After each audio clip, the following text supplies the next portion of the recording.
Okay, listen. White liberals are not a friend of the black community. These people have their own agenda, which they can finance with your approval or not.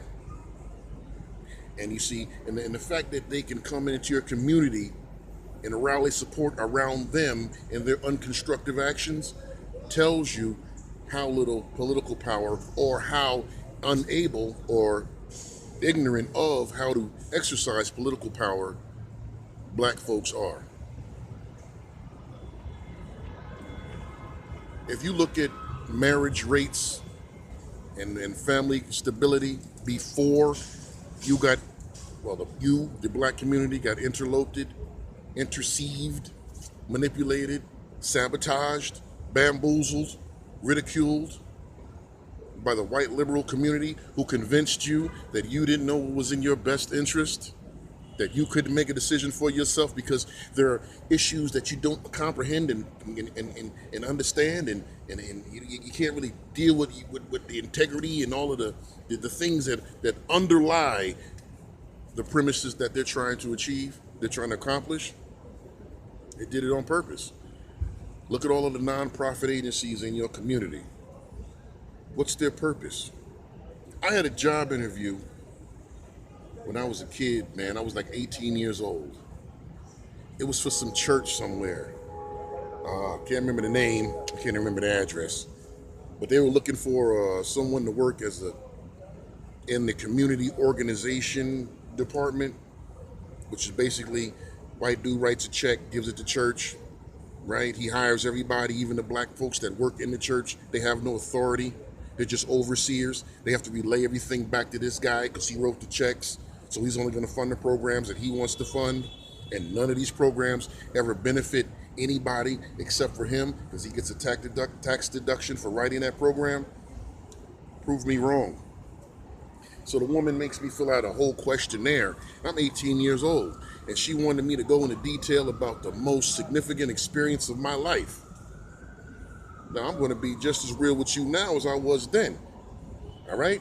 I believe I was 18 years old, so that would make that 30 years ago, 3 decades. I'm sitting there looking at this piece of paper like, I don't know. I'm 18 years old, man. Right? I'm 18 years old.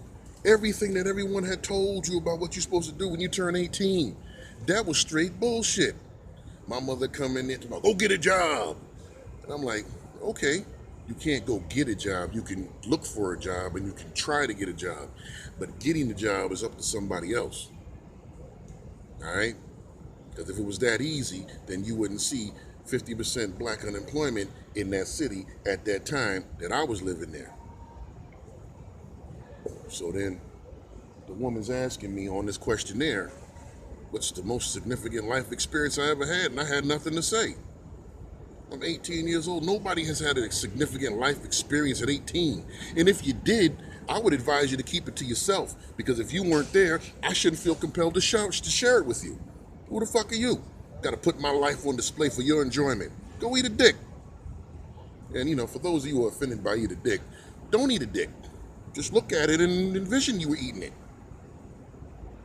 Right?